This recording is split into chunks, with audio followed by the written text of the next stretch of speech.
Hello, my dear friends, and a very warm welcome to yet another class of my English session. Today, we are going to read a very interesting poem, and its name is The Elephant. जो poem आज हम पढ़ने जा रहे हैं उसका नाम है the elephant. Have you ever seen an elephant? Elephant देखा है कि नहीं कभी आपने? हाथी जिसको हम कहते हैं हिंदी में. अगर आपको देखने को मिला होगा तो आपने देखा होगा कितना बड़ा, कितना विशाल का है, ह्यूज होता है वो, है ना. हम तो उसके सामने बहुत छोटे छोटे से लगते हैं. तो ऐसे ही इस एनिमल के ऊपर हमारी आज की पोएम आधारित है. आइए पढ़ते हैं और मजे लेते हैं. पोएम का नाम है the elephant. So as you can see, this is lesson number 8 of your text book, the elephant. देख सकते हैं आप इस पिक्चर में एक एलिफेंट दिख रहा है अपने को, और कुछ बच्चे हैं. कुछ तो उसके ऊपर बैठे हैं और कुछ उसके पीछे पीछे जा रहे हैं.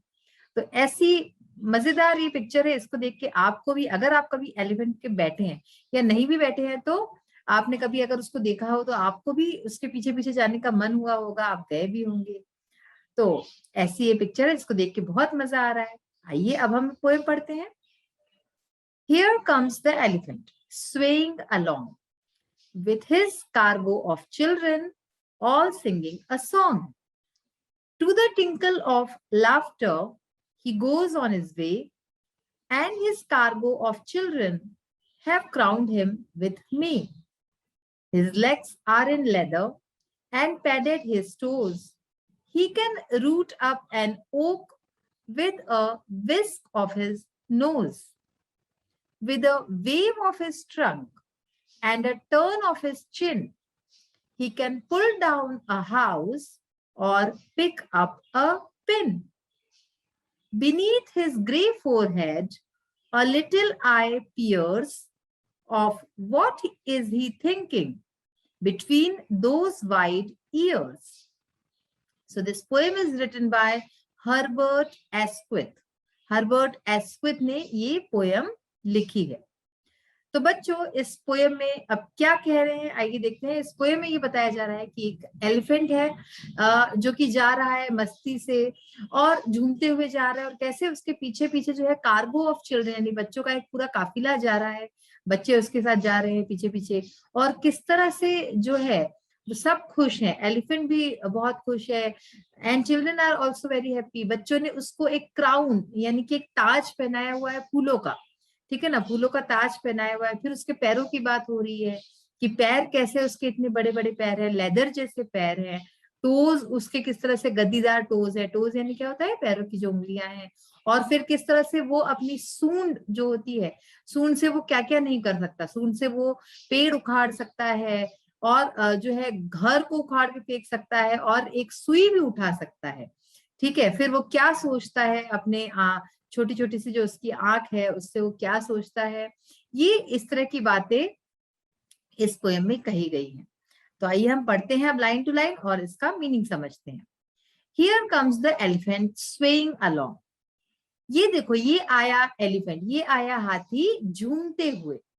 Along with his cargo of children. Along मतलब क्या होता है कि साथ में, उसके साथ में उसके जो है कार्गो ऑफ चिल्ड्रन, यानी कि बच्चों का एक पूरा काफिला है.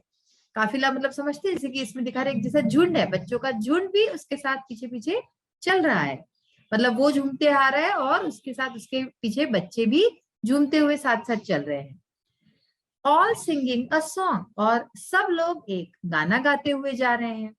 To the tinkle of laughter, यानी कि जो हंसी है उनकी, है ना, जो हंसी है वो कैसे टिंकल जैसे कोई घंटी का सुर होता है ना, घंटी बजती है तो कैसा लगता है, तो वैसे टिंकल ऑफ लाफ्टर, हंसी की जो घंटियां जो बज रही हैं. He goes on his way, वो जो है अपने रास्ते पे चल रहा है. And his cargo of children have crowned him with May. और उसका जो बच्चों का जो काफिला है, बच्चों का जो झुंड है, हैव क्राउन्ड हिम विथ मे, उसको बच्चों ने उसको क्राउन किया है, यानी कि उसके ऊपर एक ताज पहनाया है. हिम विथ मे. मे के जो फूल होते हैं, मे यानी कि एक तो होता है मंथ, जो महीना होता है, यहाँ पे मे का मतलब है फूल. देखिए इसका मीनिंग लिखा हुआ है द व्हाइट और पिंक फ्लावर्स, यानी कि सफेद या गुलाबी फूल of the hawthorn a bush. Hawthorn नाम का एक बुश यानी कि झाड़ी होती है, उसमें उगने वाला सफेद या गुलाबी रंग का फूल, रंग के फूल जो होते हैं, तो उन फूलों से उन्होंने बच्चों ने क्या किया है, उसको क्राउन किया है, उसको एक ताज पहनाया हुआ है। His legs are in leather and padded his toes. अब कह रहे हैं कि उसके लेग्स में, उसके पैरों में मानो लेदर, चमड़ा लगा हुआ है, यानी कि उसके पैर जो इतने मोटे मोटे से हैं तो लगता है कि मानो उसके पैरों में चमड़ा लगा हुआ है। एंड पैडेड हिज टोज, और उसके जो टोज हैं यानी कि पैरों की जो उंगलियां हैं, ठीक है, उसके जो पंजे हैं पैरों के, तो वो पैडेड हैं, यानी कि बहुत ही गद्देदार हैं। He can root up an oak with a whisk of his nose. वो क्या कर सकता है, वो एक ओक, एक पेड़ का नाम है, एक ट्री का नाम है। ओक ट्री को, ओक के पेड़ को वो जड़ से उखाड़ सकता है with a whisk of his nose, अपने नोज, यानी नोज क्या होती है उसकी, उसकी जो सूंड होती है वही इसकी नोज होती है। तो अपने नोज के द्वारा, अपने जो है ट्रंक के द्वारा, है ना, सूंड के द्वारा वो एक ओक ट्री को, ओक के पेड़ को उखाड़ सकता है with a wave of his trunk. अगर वो अपनी ट्रंक को, यानी कि अपनी जो सूंड है उसको वेव करे, यानी उसको ऐसे हिलाए, तो उससे वो पेड़ उखाड़ सकता है। और क्या कर सकता है, and a turn of his chin, और अगर वो अपनी चिन, यानी क्या होती है, जो टूटी होती है हमारी, है ना, उसको अगर वो ऐसे टर्न करे, he can pull down a house, तो उससे भी वो अपना एक बड़ा सा घर, एक जो घर होता है उसको भी वो पुल डाउन कर सकता है, यानी कि वो ढा सकता है। और पिकअप अ पिन, और या फिर वो अपनी एक जो छोटी सी पिन होती है, सुई होती है, उसको भी वो अपने सूंड की मदद से उठा सकता है। तो क्या क्या कर सकता है, वो एक पेड़ को उखाड़ सकता है, ओक ट्री को, एक घर को ढा सकता है, या फिर एक पिन को भी उठा सकता है। ये सब वो अपनी ट्रंक की सूंड की मदद से कर सकता है। Beneath his grey forehead a little eye peers, तो उसके ग्रे कलर का होता है एलिफेंट, आप देख सकते हैं इस पिक्चर में भी दिखा रहे हैं ग्रे कलर, है ना। तो ग्रे कलर के जो फोरहेड है, उसका फोरहेड यानी क्या होता है, माथा, तो माथा जो है ग्रे कलर का, उसके नीचे, बीनीथ यानी नीचे, अ लिटिल आई पियर्स, तो उसकी छोटी सी जो आंख है वो झांकती है, पियर्स यानी कि झांकना। Of what is he thinking between those wide ears, तो झांकती है, और वो क्या सोच रहा है अपने दोनों जो बड़े बड़े से कान है, वाइड ईयर्स यानी बड़े से जो कान है, चौड़े से जो कान है, उनके बीच में उसकी आंख है, और उससे ये पता चलता है कि वो क्या सोच रहा है। ऐसा हम सोचते हैं कि वो अपनी आंखों से क्या सोच रहा है। तो ये तो थी पोएम हमारी, उम्मीद करती हूँ कि आपको समझ में आ गई होगी। देखिए क्या लिखा है, nature teaches beasts to know their friends. Nature यानी क्या होता है, प्रकृति, टीचेज यानी सिखाती है, प्रकृति सिखाती है, बीस्ट यानी एनिमल, है ना, जो बड़े बड़े से जो एनिमल्स होते हैं, पशु होते हैं, तो प्रकृति पशुओं को सिखाती है टू नो देयर फ्रेंड्स, कि वो जाने उनके कौन फ्रेंड्स है, उनके कौन दोस्त है। ये हमें इस पोएम से शिक्षा मिलती है। तो ये तो हमने बच्चों आज पोएम पढ़ी। आइए अब हम इसके कुछ एक्सरसाइज पार्ट को भी आज पढ़ते हैं। So today we will start with the exercise of word power. Words जो कुछ होते हैं उनसे रिलेटेड एक्सरसाइज होती है इस सेगमेंट में हमारे। Match the animals with their young ones. तो हमें क्या करना है, मैच करना है एनिमल्स और उनके यंग वंस, यानी कि उनके बच्चों को क्या कहते हैं, एनिमल्स के, उनके दोनों के नाम अलग अलग होते हैं। जैसे कि हम हिंदी में बोलते हैं ना गाय बछड़ा, वैसे ही इंग्लिश में भी उनके नाम अलग होते हैं। तो वही हमको मैच करने हैं। आंसर्स आर गिवन डायरेक्टली, यहाँ पे हमने आंसर्स डायरेक्टली सामने सामने लिखे हुए हैं ताकि आपको इजी रहे लर्न करने के लिए। तो देखिए काऊ, फर्स्ट आता है काऊ यानी गाय, ठीक है। तो काऊ का जो छोटा बछड़ा होता है उसको क्या बोलते हैं, काफ, ठीक है। तो काऊ काफ, इसमें काफ में एल साइलेंट होता है।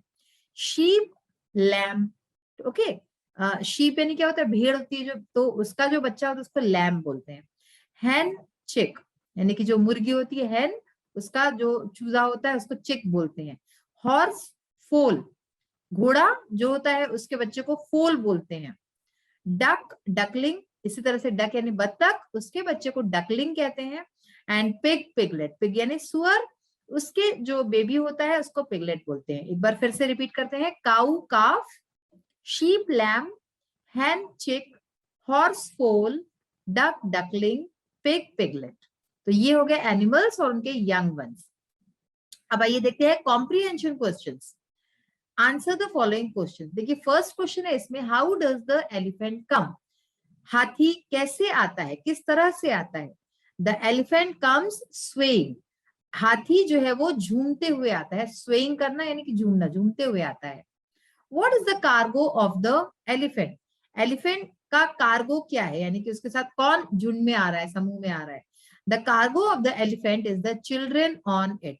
तो उसके ऊपर जो चिल्ड्रन बैठे हैं, बच्चे बैठे हैं, वो ही उसका कार्गो है। Next question, what can the elephant do with its trunk? Elephant जो है, हाथी अपने ट्रंक से यानी अपने सूंड से क्या कर सकता है? The elephant can pull down a house and pick up a pen with its trunk.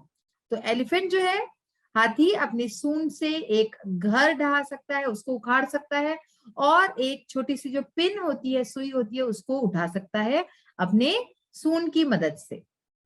What did the children do to the elephant? बच्चे जो है वो हाथी के साथ क्या करते हैं? The children have crowned the elephant with May. तो बच्चे उसको, हाथी को क्राउन करते हैं, ताज पहनाते हैं मे से। मे यानी मे जो फूल होते हैं सफेद और गुलाबी रंग के, उससे उसको, उसके लिए ताज बनाते हैं और उसको पहनाते हैं। So this was the poem, और उसके जो क्वेश्चन आंसर्स थे वो हमने देखे हैं, और पोएम पढ़ी है आज। आपको उम्मीद करती हूँ कि अच्छी तरह से समझ में आ गए होंगे। मैंने वर्ड टू वर्ड समझाए हैं सारी चीजें। तो आपको डेली हम जो पढ़ते हैं उसको डेली टू डेली आप अगर लर्न करते रहोगे तो आपको आगे चल के दिक्कत नहीं होगी। एक साथ आपको लर्न करने की जरूरत नहीं है, डेली थोड़ा थोड़ा आप लर्न करते रहिए एक एक चैप्टर को, तो आपके लिए इजी होगा।